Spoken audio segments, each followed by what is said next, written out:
როზმარინის დასაკალმებლად საუკეთესო დროა. 100 ჩარჭობილი კალმიდან 100-ვე ფესვიანდება.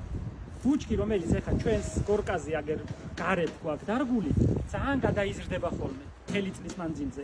ამიტომ თან მისი გადაჭრა დაუნანებლად გასვლა საჭიროა და თან მოჭრილი ღეროებისგან კალმებს დავამზადებ. თუ საშუალებას მისცემ, ხლად გადაივლის ყველაფერს. ზედმეტია ძალიან გავირებული.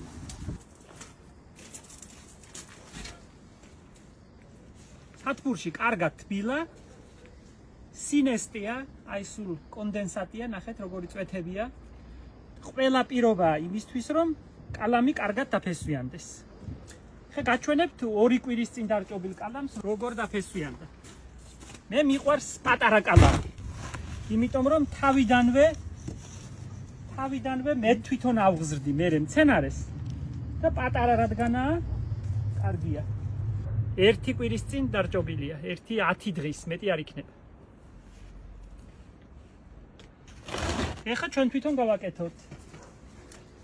როზმარინს ვაფესვიანებთ და საერთოდ ყველაფერს უმრავლესად ვაფესვიანებთ დინარის ქვიშაში, მარტო ქვიშაში, ქვიშიან ყუთს კარგად ვრწყავთ. როზმარინის ღეროებიდან ამოვარჩევ საუკეთესოებს. აი ნახეთ, კარგი წვერიანი მაკრატელი მაქვს. ნახევრად, აი ძალიან სქელებს არა. აი ასეთ სქელტანიან ღეროებს არა. მარტო, აი ასეთ კარგ, სწორ, ერთწლიან ღეროებს. აი ასე. კარგად ფესვიანდება ნახევრად გამერქნებული ღეროები. ძირის ტოტებს, ფოთლებს მოვაჭრი და დაახლოებით 5 კვირზე გადავჭრი. აი ასე. ეხლა აქ 1000 ცალი კალამია. 1 ყუთში. აი ნახეთ. ღეროებს მოვაჭრი. აი ასე. ეს უკვე გამზადებული კალმებია. როგორი სურნელი აქვს. როზმარინის გამოყენება შეგიძლიათ სამზარეულოში. მე კი არ მიყვარს გულწრფელად რო გითხრათ, მაგრამ იტალიელები ძალიან იყენებენ, შემწვარ კარტოფილს უხდება, შემწვარ თევზს უხდება, შემწვარ ქათამს უხდება, ხორცს ძალიან განსაკუთრებულ გემოს აძლევს.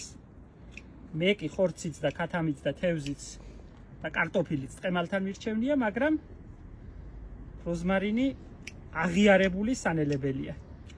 მარადმწვანე ბუჩქია, კარგად უძლებს მზეს, სიმშრალეს, ქარს, აივნებზე, ტერასებზე, ყველგან შეგიძლიათ გააკეთოთ. და ასეთ დაჭრილ კალმებს, აი როგორც ამ ყუთშია ჩალაგებული, ცოტა ირიბად, აი ასე ჩავარჭობთ. აი ასე.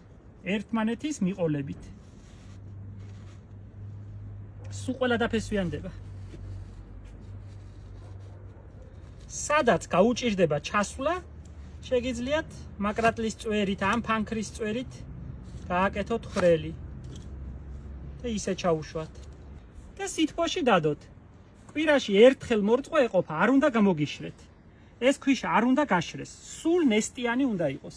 შემდეგ ამ დაფესვიანებულ კალმებს ასე გადარგავთ პატარა ქოთნებში, ჩითილებს გამოიყვანთ და შემდეგ უკვე ასე გადარგავთ მოზრდილ ქოთანში და სულ რაღაც თვენახევარში, 2 თვეში თქვენ გექნებათ უკვე მზად ნერგი იმისთვის, რომ გარეთ გაიტანოთ და დარგოთ.